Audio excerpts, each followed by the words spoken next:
Welcome back to the Deep Dive. We're here again taking really fascinating source materials and trying to distill them into something clear and useful for you. And today, our mission, it's kind of ambitious. We're trying to trace the whole human story of shelter. Yeah, it's a big one. We're connecting let's say, the really detailed, sometimes difficult scientific work with a much broader, almost philosophical view of building out of necessity. And we've got a fantastic anchor point for this, Thessaly in Greece. That's right. It's this amazing region where you can literally walk from, evidence of some of the earliest continuous human presence in Europe. We're talking maybe 130,000 years ago. Wow. Right up to these incredible monasteries built, seemingly impossibly high up on rock pillars, structures that look like they're floating. So the sources reflect this range. We've got some pretty dense archaeological reports. Yeah. Lots of detail on dating methods, particularly from the Petra Cave. Yes, the dating debates there are key. We also have geological background on meteora, those pillars, and its history. And then the philosophical counterpoint. Bernard Rudofsky's 1964 MoMA work, Architecture Without Architects. Yeah. It's quite a radical take on what architecture even means. It really is. So the goal today, it's to kind of weave these together, the painstaking scientific detail needed to prove when humans were first there. Right. With this grand, often overlooked tradition of anonymous building, the kind of practical, survival-based construction that defines human history, but, it rarely makes it into the official accounts. That sounds like a fascinating tension to explore. Okay, let's do it. Let's start deep underground, deep in time. Let's start with the Petra Cave. Okay? The Petra Cave. It's tucked away on the western side of the Thessalic Plain. You can almost see the meteor rocks from there, which we'll get to. Right, they're very close geographically. But the cave itself, its timeline is just immense. Geologically, it formed way back between 137 and 65 million years ago. Cretaceous period. So the cave itself is ancient. Ancient, yes. But what's inside, that's the crucial bit for us. The archaeology there, it went on for decades, and it uncovered something really special, pretty much unique in Greece, and rare anywhere, really. Which is? Continuous evidence of human occupation, all the way from the Middle Paleolithic, through the Upper Paleolithic, the Mesolithic, and then into the Neolithic, ending around 4000 BC.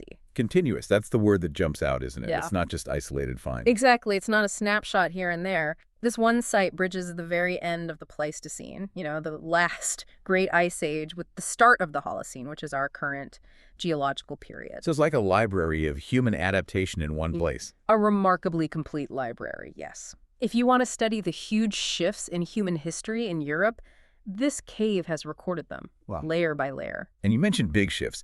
Two really fundamental ones happened during the time this cave was occupied. That's right. First, way down on the oldest layers, you potentially see evidence relating to the replacement of Neanderthals by modern humans. A huge, complex topic. And then, much later, towards the top layers, you see the transition away from nomadic hunting and gathering towards settled farming. That happens right around the end of the last ice age. Having that whole sequence in one spot, it must be incredibly valuable for scientists tracking changes. Immensely. You can correlate environmental changes, tool changes, human behavior, all within the same continuous stratigraphic sequence. It's gold dust for archaeologists. Hashtag tag 1.2, evidence of early human life. And physically, the cave itself sounds like a pretty good place to live. It's large, right? About 500 square meters. Yeah, a big main chamber, plenty of space.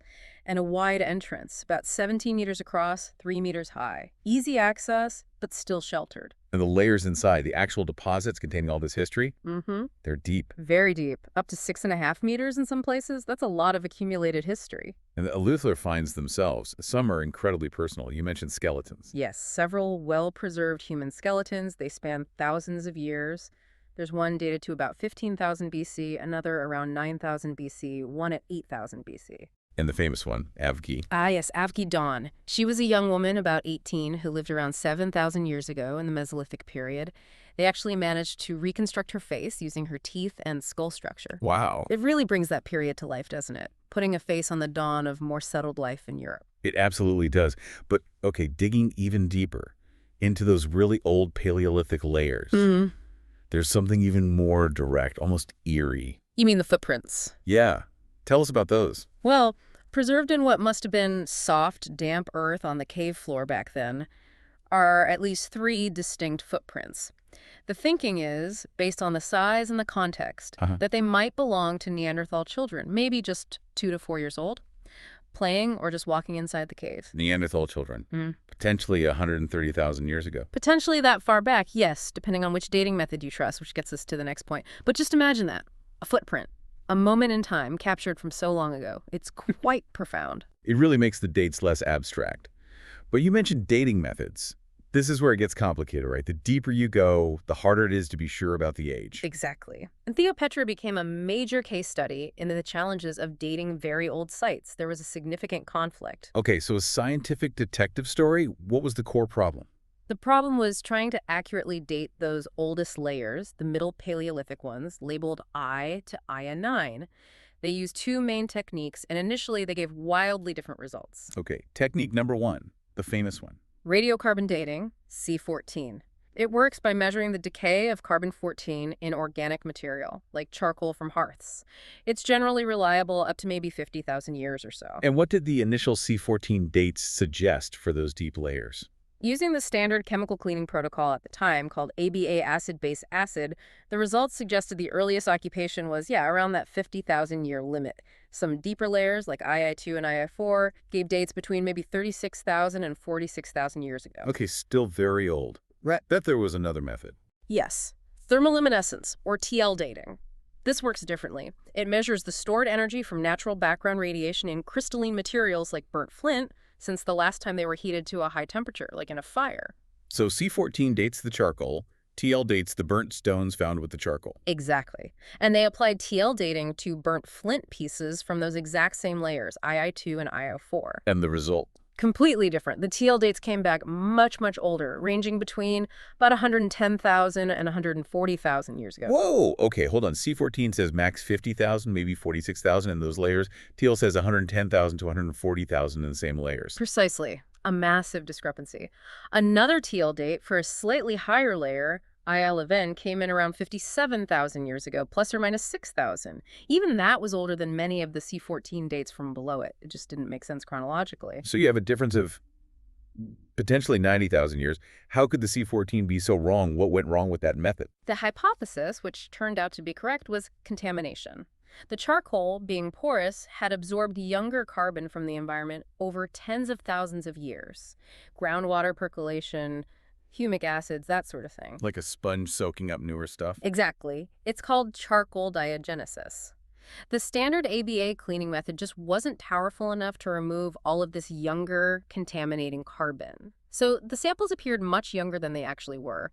The C14 clock was effectively reset or skewed by this contamination. Okay, so the C14 needed a better cleaning lady, basically. A more intense purification process. Pretty much, yeah. They needed a more aggressive chemical pretreatment.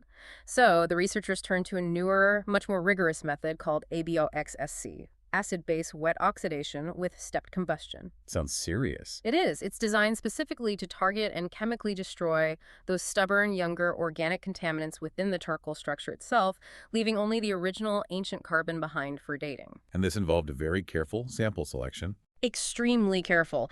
They had to hand-pick tiny, pristine charcoal fragments from very securely identified layers and send them off to specialized labs, like the one at Oxford, equipped for this advanced pretreatment and AMS dating. AMS being accelerator mass spectrometry, right? Counting the actual C14 atoms. Correct. So higher precision on smaller samples. Okay, moment of truth. They run the samples cleaned with ABOXSC. What were the results? Dramatic confirmation of the contamination problem. The ABOXSC dates were consistently and significantly older than the old ABA dates from the same layers. Give me an example. Okay, remember layer I11. The old ABA date was about 25,600 years BP. The new ABOXSC date from charcoal in that same layer came back at 45,750 years BP, plus or minus 750 years. Wow, that's 20,000 years older, just from better cleaning. Exactly. It proved the ABA method was underestimating the age hugely because of contamination. So does this raise questions about dates from other old sites that relied on the older cleaning method? Oh, absolutely. It means a lot of older Paleolithic dates established using only ABA might need reevaluation with ABX or similar robust methods.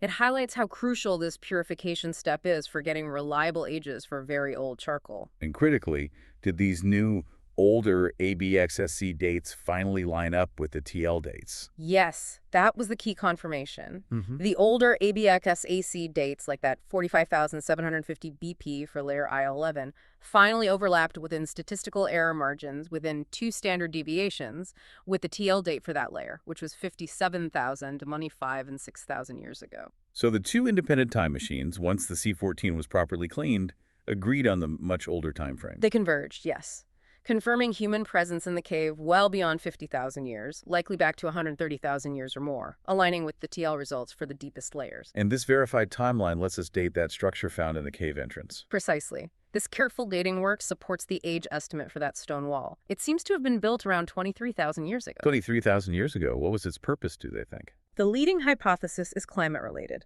That period corresponds roughly to the last glacial maximum, the coldest part of the Ice Age. So the thinking is, they built this low wall, partly blocking the large entrance, simply to keep the freezing winds out. Basic practical shelter enhancement. An ancient draft excluder. Right. But potentially the oldest known human-built structure in Greece. And a contender globally, yes. A simple wall born of necessity, which is a perfect segue, actually. Okay, so we're moving just about 3 kilometers away from the cave, but instead of going down, we're going way, way up. To Meteora. Yeah, the name means suspended in the air, and that's exactly what it looks like. These colossal rock pillars rising dramatically from the plain. They are visually stunning. Just sheer cliffs, some over 300 meters high. What are they made of? It's mostly sandstone and conglomerate. Geologically, they're quite distinct from the surrounding mountains. They formed much later, around 60 million years ago in the Paleogene period. How do they form? They look so unlikely. The prevailing theory, going back to a German geologist named Philipson in the 19th century, is pretty interesting. He suggested this whole area was once the site of a massive river delta emptying into an ancient lake or sea. Okay. Over millions of years, this delta built up a huge cone of river-deposited boulders, sand, and mud, which eventually solidified into one enormous rock mass. A single giant lump. So how did it become these separate pillars? Well, later geological activity, particularly the uplift of the nearby Pindus Mountains, caused faulting and cracking in this massive conglomerate block.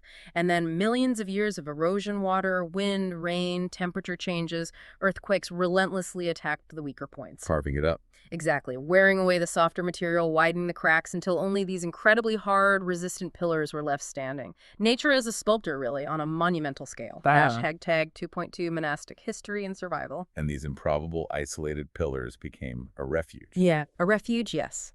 The first people drawn there were hermits, seeking solitude and safety.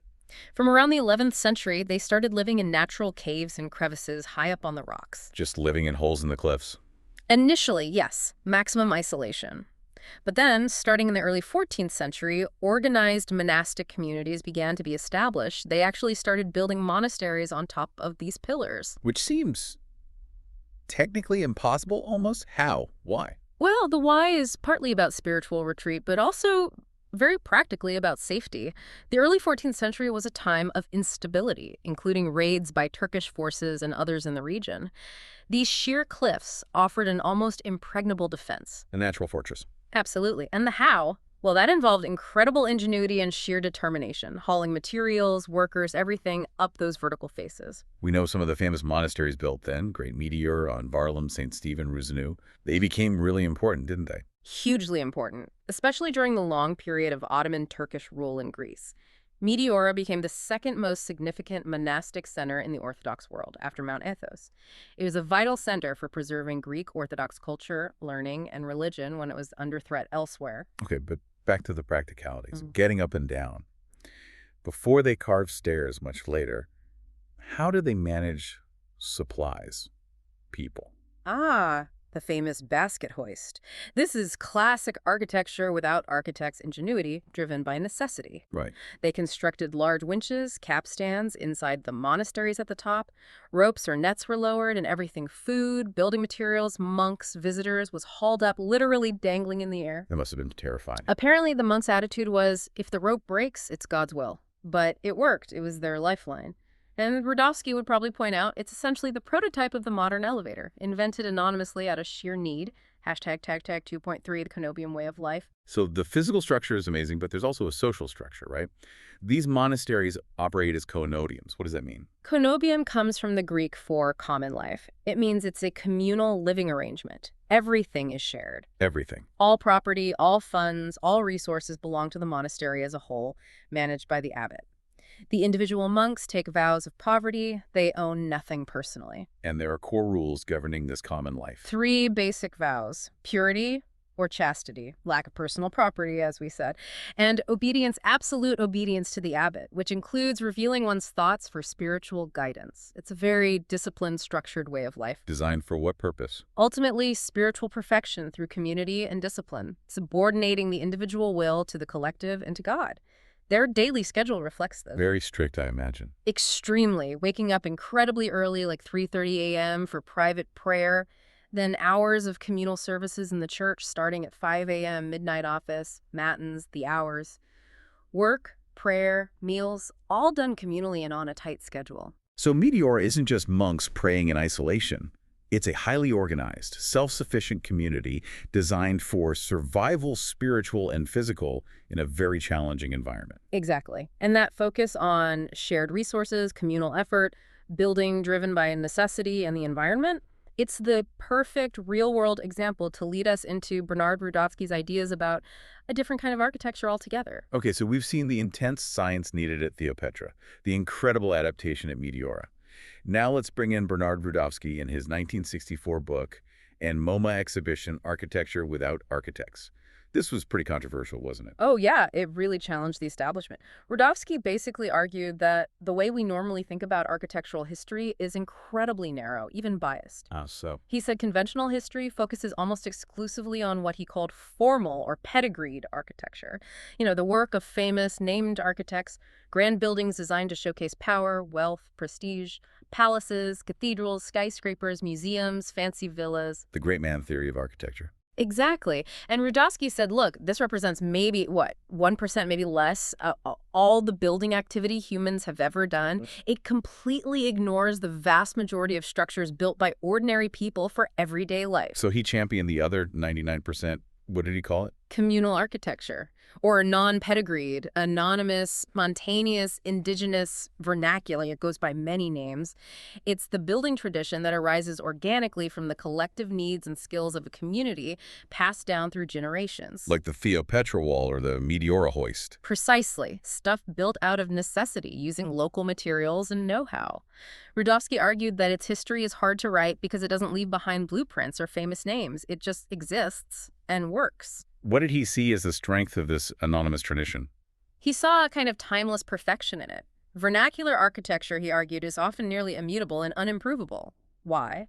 Because it's evolved over centuries to perfectly suit its climate, its materials, its function, and the community's way of life. It doesn't need to follow fashion because it already solves the problem perfectly. Exactly. Its origins are lost in time, but its solutions are often profoundly intelligent and efficient.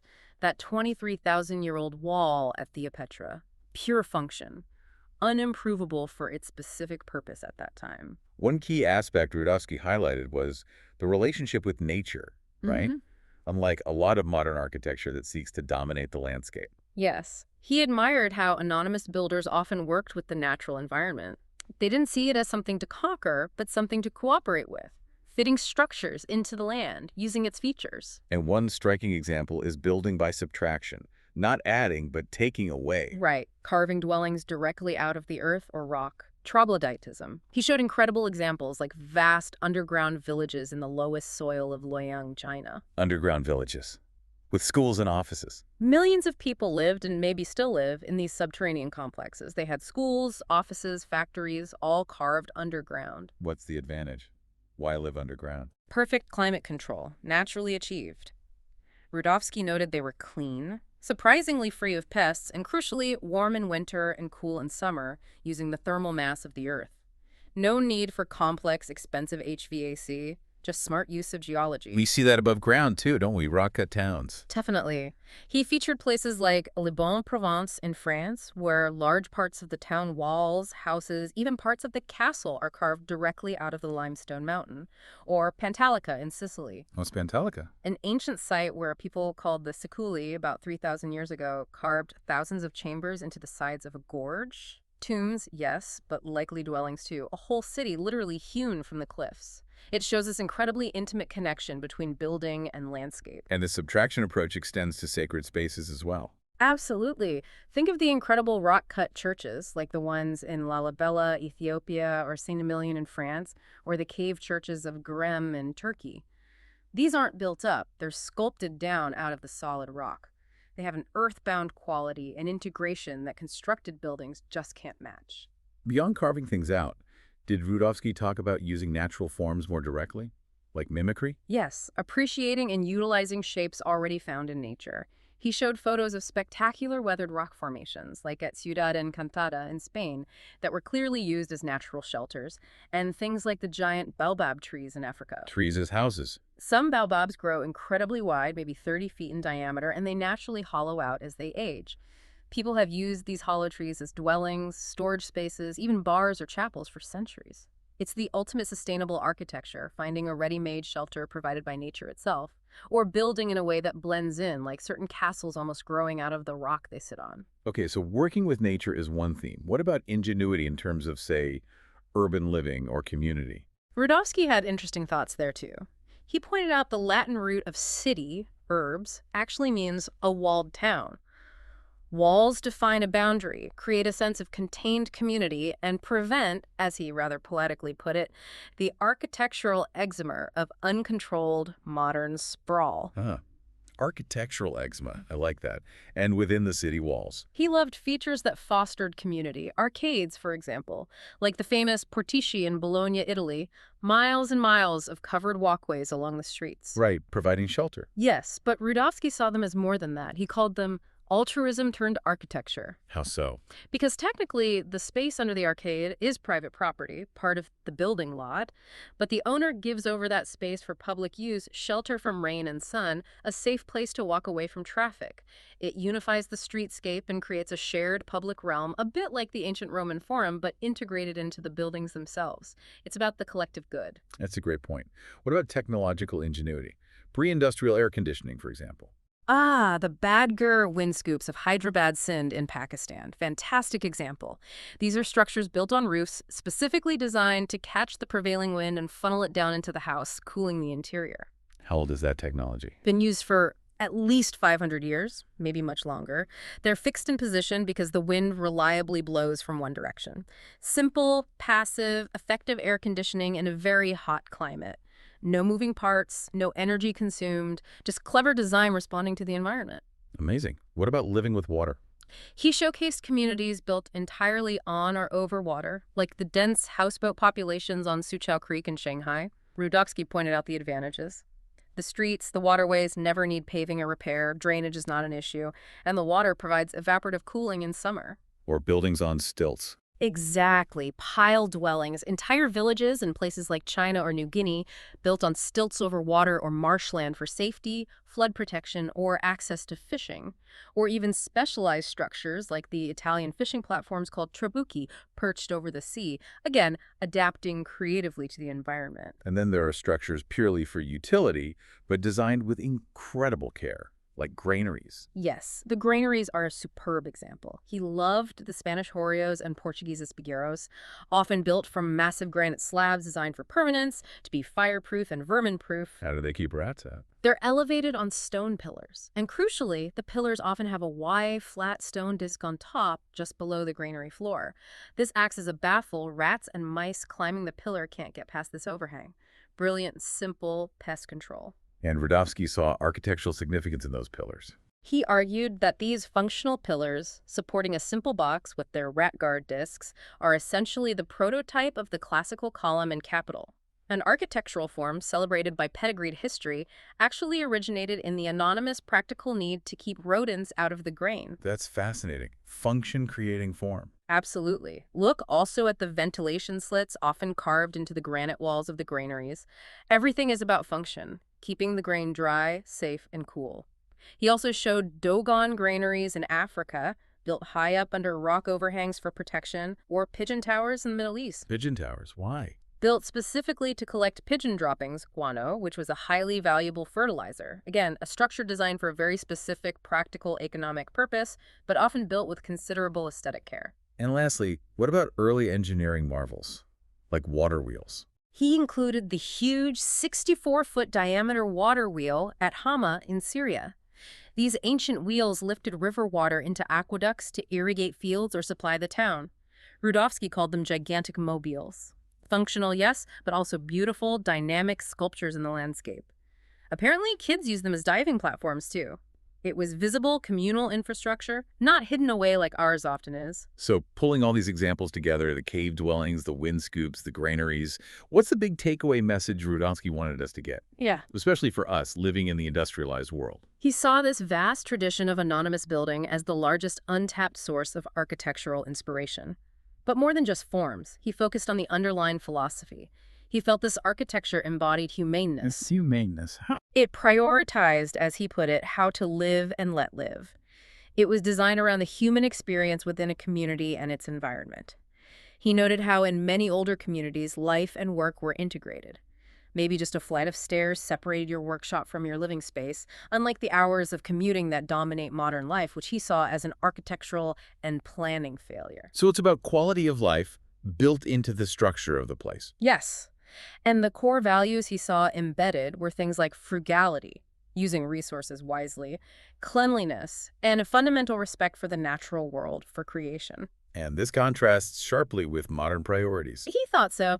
He argued that anonymous builders rarely put the pursuit of private profit or relentless progress above the general welfare of the community. This is where his critique gets quite pointed. He questioned the whole idea of progress. He did. He quoted the historian Johann Huizinga, who warned against the extremely naive thought that every new invention or technological advance automatically leads to higher values or a better life. That feels very relevant today. Absolutely. Rudofsky, channeling Huizinga, suggested something quite challenging. A culture may founder on real and tangible progress. The constant drive for novelty, for bigger, faster, more complex, particularly in pedigreed architecture driven by profit and prestige, might actually undermine the simple, essential things needed for a humane way of life. Sacrificing the art of living for the sake of business or spectacle. That's the core of his critique, I think, and he offered one final, stark illustration of different value systems, comparing buildings for the living versus buildings for the dead. How so? He showed examples like ancient cemeteries near Lanzhou in China, where the tombs and monuments for the dead were built with incredible solidity, expense, and artistry far more enduringly than the everyday houses for the living people nearby. What does that imply? It suggests a different hierarchy of values. Perhaps permanence, high art, and major resource investment were reserved for commemorating the dead or the afterlife, while the priority for the living was more about functional sufficiency, harmony, and maybe a certain modesty in their structures. A focus on the present, lived experience rather than monumental legacy. #outro. Wow. Okay, that really brings it all together.